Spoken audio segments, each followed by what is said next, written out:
सहारा India परिवार के संस्थापक सुब्रत रॉय अब इस दुनिया में नहीं रहे, लेकिन 75 वर्षीय सुब्रत रॉय ने अपने जीवन काल में जिन बुलंदियों को छुआ, ऐसा अक्सर कम ही देखने सुनने को मिलता है।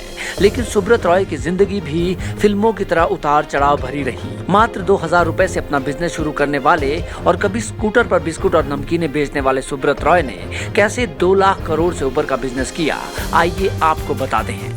अगर आपने नहीं किया है हमारे चैनल को सब्सक्राइब तो जरूर कर लें और नोटिफिकेशन बेल भी दबाएं। 10 जून 1948 को अररिया बिहार में जन्मे सुब्रत रॉय के बारे में कभी किसी ने नहीं सोचा था कि साधारण सा दिखने वाला ये लड़का एक दिन बिजनेस की दुनिया पर हुकूमत करेगा। 1978 में सुब्रत रॉय ने अपने एक दोस्त के साथ मिलकर स्कूटर पर नमकीनें और बिस्कुट बेचने का काम शुरू किया। धीरे धीरे धंधा जमाते हुए उन्होंने दोस्त के साथ ही चिट फंड कंपनी शुरू की। मध्यम वर्ग को टारगेट करते हुए पैरा बैंकिंग शुरू की। धीरे धीरे उनकी ये स्कीम मशहूर होती चली गई और पहले सैकड़ों, फिर हजारों और फिर लाखों लोग इसमें जुड़ते चले गए।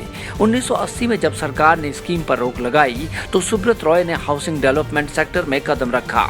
इसके बाद वो रुके नहीं और real estate, media, finance, hospitality, health care और ना जाने कितने बिजनेसेस में अपने पंख फैलाते चले गए। एक समय था जब सहारा ग्रुप में 11 लाख से अधिक कर्मचारी काम करते थे। यही नहीं, सहारा ग्रुप 11 सालों तक टीम इंडिया का टाइटल स्पॉन्सर भी रहा। सहारा की देश भर में दुनिया भर की जमीनें हैं। न्यूयॉर्क शहर में 4400 करोड़ कीमत के 2 आलीशान होटल्स के अलावा लखनऊ के गोमती नगर में 170 एकड़ जमीन पर पूरा शहर है। सहारा श्री सुब्रत रॉय लग्जरी लाइफस्टाइल में विश्वास रखते थे। अपने बेटों की शादी में उन्होंने 500 करोड़ से ऊपर खर्च किया था। लेकिन सहारा की उड़ान को विराम लगा साल 2009 में, जब सहारा ने अपनी 2 कंपनियों का आईपीओ लाने का प्रस्ताव सीबीआई के सामने रखा। सेबी ने पाया कि सहारा के दस्तावेजों में गड़बड़ी है। सहारा पर आरोप लगे कि उसने अपने निवेशकों का पैसा गलत तरीके से इस्तेमाल किया है। नियमों का उल्लंघन करने पर सहारा पर 12,000 करोड़ रुपए का जुर्माना लगाया गया। मशहूर वकील राम जेठमलानी ने सुब्रत रॉय की ओर से केस लड़ा, पर वो सफल नहीं हुए। सहारा को निवेशकों का पैसा ब्याज समेत लौटाने का आदेश दिया गया, जिसकी सुब्रत रॉय द्वारा अवहेलना की गई। फरवरी 2014 को सुब्रत रॉय को गिरफ्तार किया गया और वो 2 साल जेल में भी रहे।